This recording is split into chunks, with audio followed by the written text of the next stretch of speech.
And now, Peter Paul Mound's Almond Joy and Cadbury Chocolate Bars presents Alien Worlds.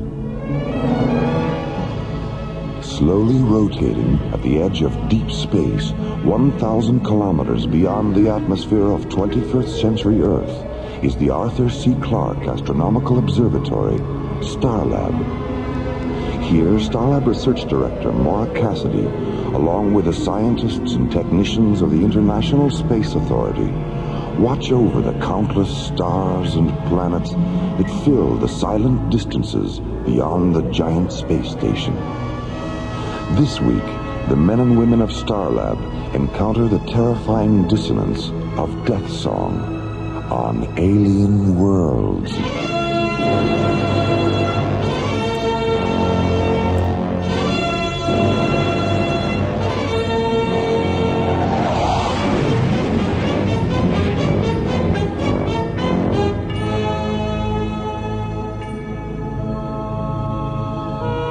After spending 5 days at the Sealab 7 underwater research station in the South Pacific, ISA Commissioner White arrives at Starlab aboard Earth Shuttle 1.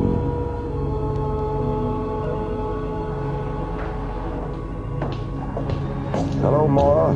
Jerry. Hi, Commissioner. Hello, Commissioner. How are John and Buddy doing with their aquanaut training?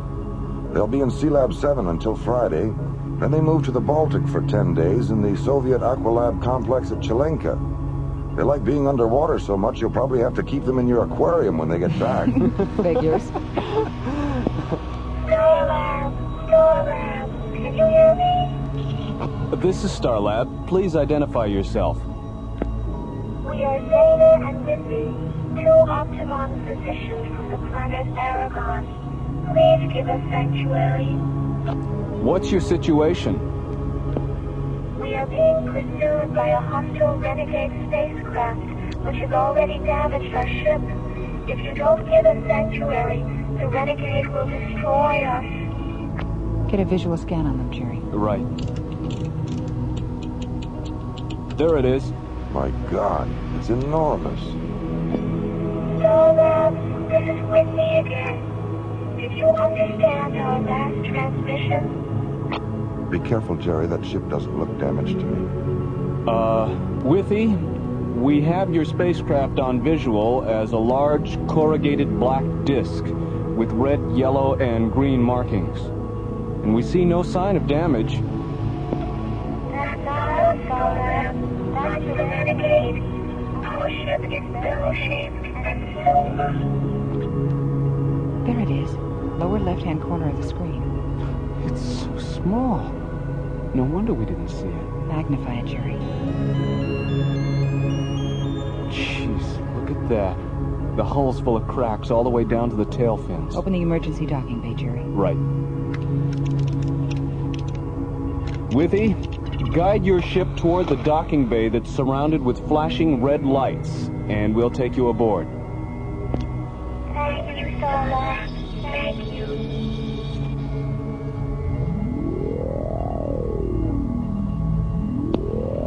Starlab, you will soon regret having given them sanctuary. Who are you? Identify yourself. I am Helon, Withy and Zena's pursuer. Is it true that you intend to kill them? Of course it's true. But why? What have they done? It isn't a question of what they've done, Starlab. It's what they haven't done.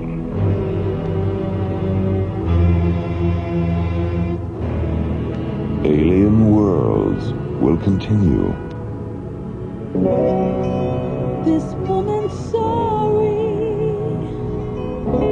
for keeping you guessing. You never know what I'll do. That's why I'm here confessing. It's because sometimes I feel like a nut, sometimes I don't. Almond Joy's got nuts, Mounds don't. Almond Joy's got chocolate, coconut and munchy nuts too. Mounds got chocolate and chewy coconut, ooh. Sometimes I feel like a nut, sometimes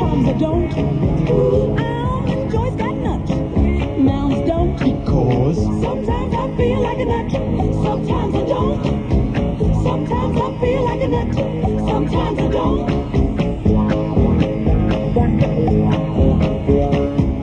Sometimes I feel like a nut. Sometimes I don't.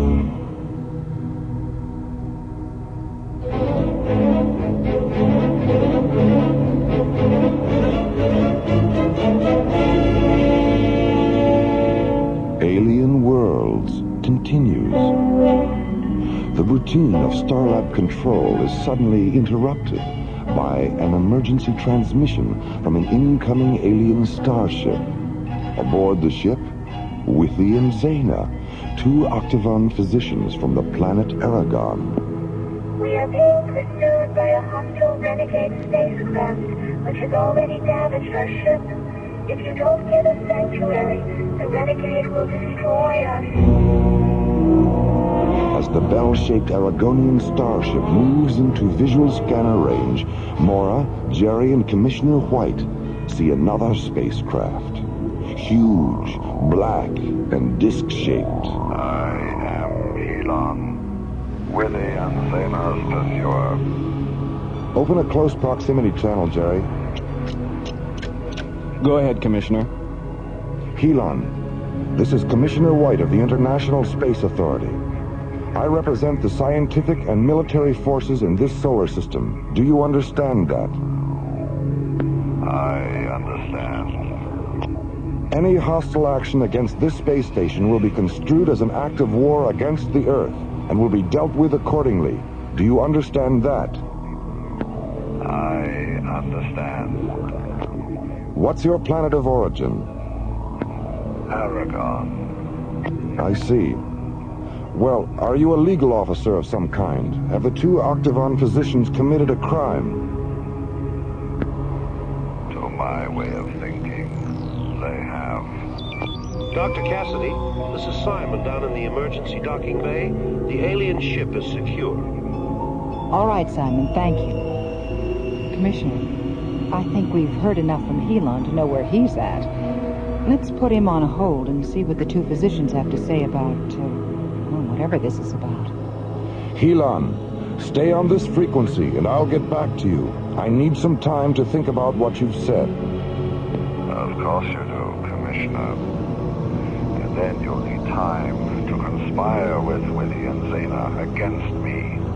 And then there will be no more time, Commissioner.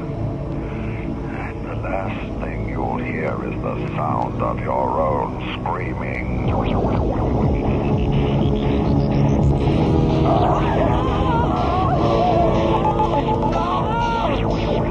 Surrender the two physicians within the hour, or I'll unleash a symphony of such terrible power that your Starlab will shatter like delicate crystals.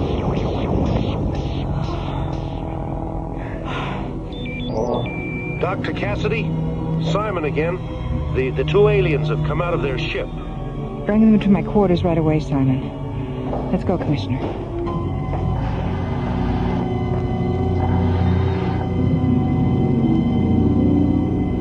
I don't know, Maura. Except for Stygos and the Trell, we've never had to deal with this kind of hostile alien power before. Dr. Cassidy? Hello, Simon. Where are the two aliens? Well, they're kind of shy. Have them come in, Simon. We won't bite. Withy? Zena? It's all right. You can go in. Oh, my gosh, they're elves. Little blue elves. It's obvious what a surprise we are, all because of the size we are. But just because you're tall and pink and we are short and blue, the fact is you are as strange to us as the two of us are to you. The two of us are to you.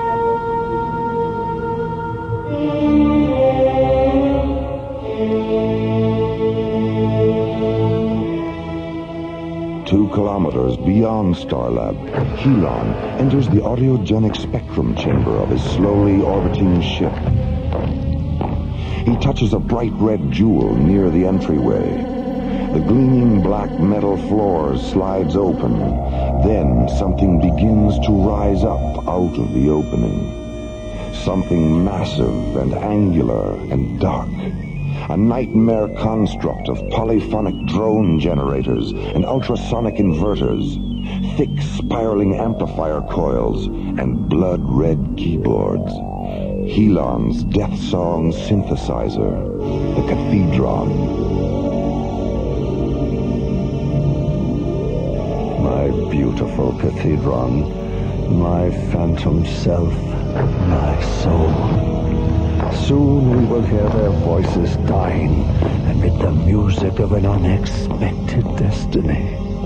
Elon, it's time. Time? Time for what, Cataract? My infusion. It's time for my infusion. I just gave you a Deathsong infusion, Cataract, a few moments ago, up in the communications chamber. No, you didn't, Elon. That wasn't my infusion. That was the premonition adagio you transmitted to Starlab. It was? Yes, of course it was. Forgive me, Cataract. Perhaps we should share an infusion. Memory distortion is one of the primal symptoms of Deathsong withdrawal. Yes, of course, an infusion. Here, Cataract, help me with the anthem injectors. With pleasure.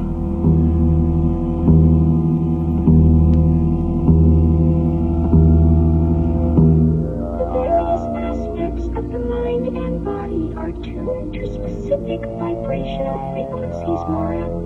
And as long as these frequencies are maintained, the mind and body remain in perfect harmony. Illness occurs when certain vibrational frequencies shift out of phase. When that happens, we use these octagons to reharmonize the retrograde frequencies. This restores the mind and body to their proper balance. We don't treat the disease that has no body. We treat the body that has the disease. I wish Dr. Rossiter were back from Kronos. She'd love this. Zaina, you said that Helon was once an Octagon physician. What changed him? There was a thermal accident at one of our laboratory outposts. Helon was sent to treat the injured. His sky machine malfunctioned and crashed in an ice forest on the edge of Aragon's polar frontier. He succumbed to the lethal temperature and fell into a pre-death trance. Before the trance paralyzed him, he set the infusion level on his octagon at maximum. As a result of being subjected to maximum infusion for 2 days, the frequencies of Helon's mind and body became terribly distorted. When the rescue expedition reached him, he was in a state of total vibrational mutation. We attempted to reharmonize him at the Octagon Laboratory, but we were too late. He was completely addicted to his hyper-vibrational condition. One night, he forced his way into the Octagon vault and took all but 2 of the instruments. Then he went to one of our spacecraft installations, abducted a technician named Cataract, stole a deep space laboratory ship, and disappeared.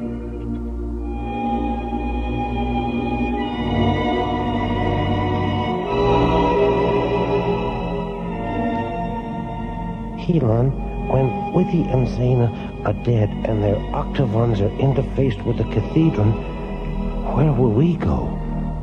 What will we do? We will wander from galaxy to galaxy, exploding the stars with Deathsong. I see crescendos of light and sound that sweep to the far corners of the universe. Deathsong. Bright comets will swirl and dance against the fiery coronas of eclipsing suns. Deathsong. Planets will vanish in screaming disintegration. Deathsong. Raging through the silence, transforming into deafening articulations of infinite majesty. Deathsong. Deathsong. Deathsong.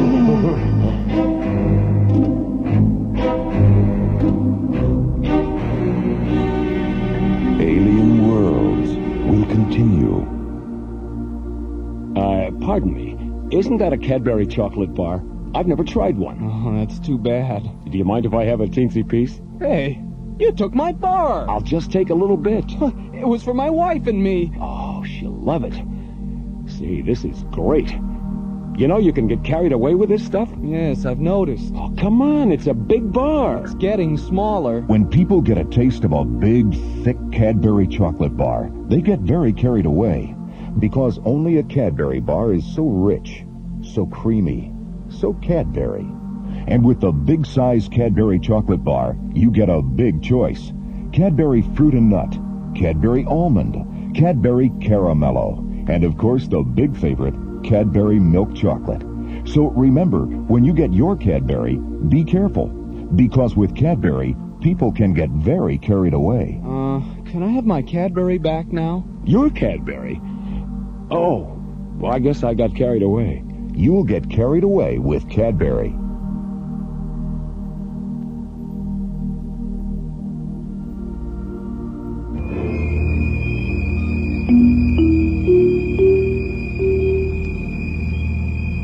Alien Worlds continues. 2 kilometers beyond Starlab, Helon's huge, black, ovaloid spacecraft continues its slow, concentric parking orbit. In the ship's autogenic spectrum chamber, Helon sits before the blood-red multiple keyboards of the Deathsong Cathedron. Cataract, go into the communications chamber, contact Commissioner White, and say this. My ship will orbit 6 more times. If at the beginning of the 7th orbit, Withy and Zena have not surrendered, Deathsong will take the lives of every multi-vibrational organism aboard Starlab. Yes, Helon.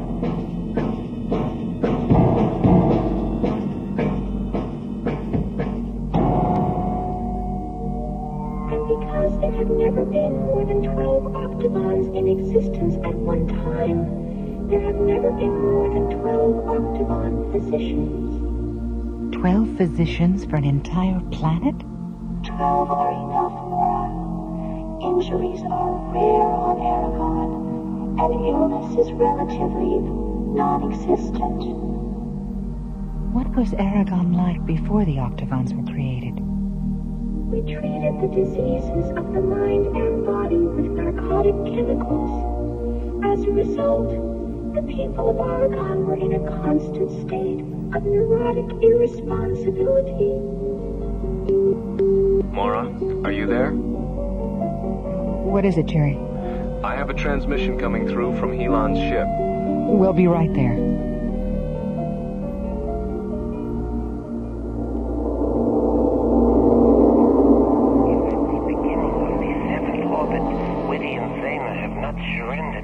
Deathsong will take the lives of every multi-vibrational organism aboard Starlab. 6 orbits. How much time does that give us, Jerry? Less than 8 minutes. Zena, suppose you and Withy give Helon your octagons. What then? He will interface them with the 10 he already has. And his cathedron will become a weapon of irresistible power.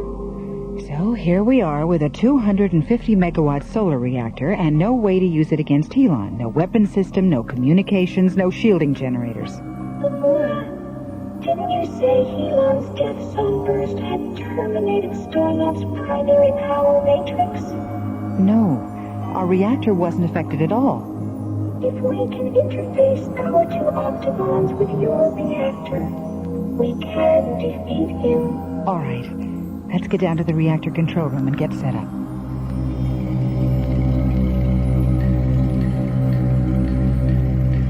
How much time do we have, Jerry? 1 minute 30 seconds. Helon just started his 5th orbit. Withy, what effect will this have on Helon? He will die. Die? But you said you wanted to help him. Taking his life is the only way that we can recall him to life for us. Our octagons will terminate him and then infuse him with the frequencies of his earlier life. How will you know if you've been successful? His voice, Commissioner. You will hear him in his voice. Harmonize the octagon, Zena, and tune for maximum pulse inflection. Harmony achieved, Withy. Engage the primary and ancillary subarticulations. Multiplying articulations are in cadence. Cross-link reactor output subterminals, Jerry. Subterminals are in phase. Maximum quantum injection now.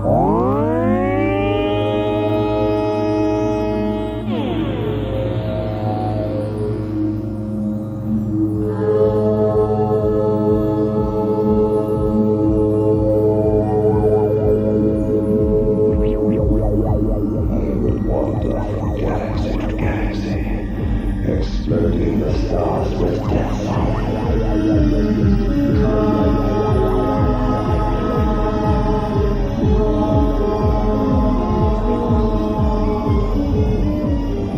I say crescendos of light and sound will penetrate to the far corners of the universe.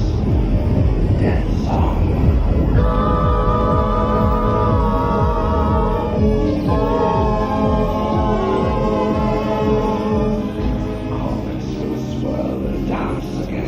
The coronas of eclipsing stars.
We must call to him, Maura. Call the short-range vehicle hangar, Jerry. Tell them to get a shuttle ready. Helon. Cataract, my friend, forgive me. Please forgive me.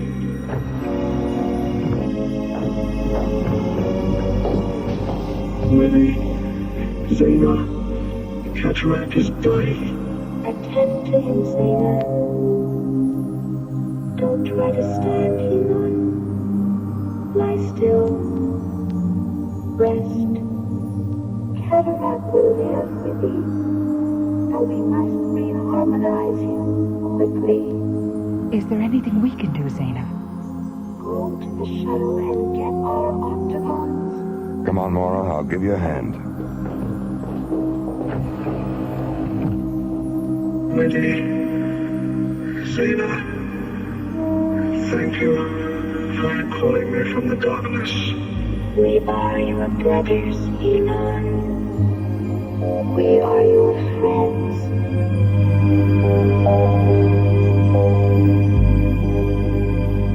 We are the spectrum travelers, enemy.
on a story by Ken Ross and written by Ron Thompson, and starred Linda Gary, Roger Dressler, and Corey Burton, with special guest stars Larry Moss, Joe Baker, Michelle Goodman, Lindsay V. Jones, and Tony Walters. Music director Tom Rounds, with special music effects composed and performed by Rick Kellis.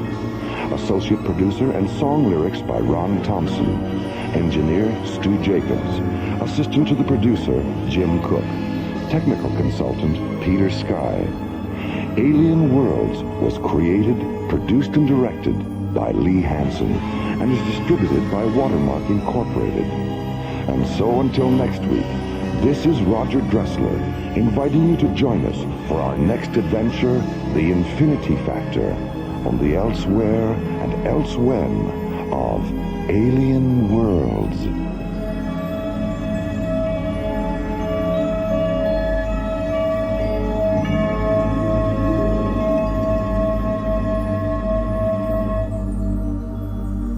Peter Paul.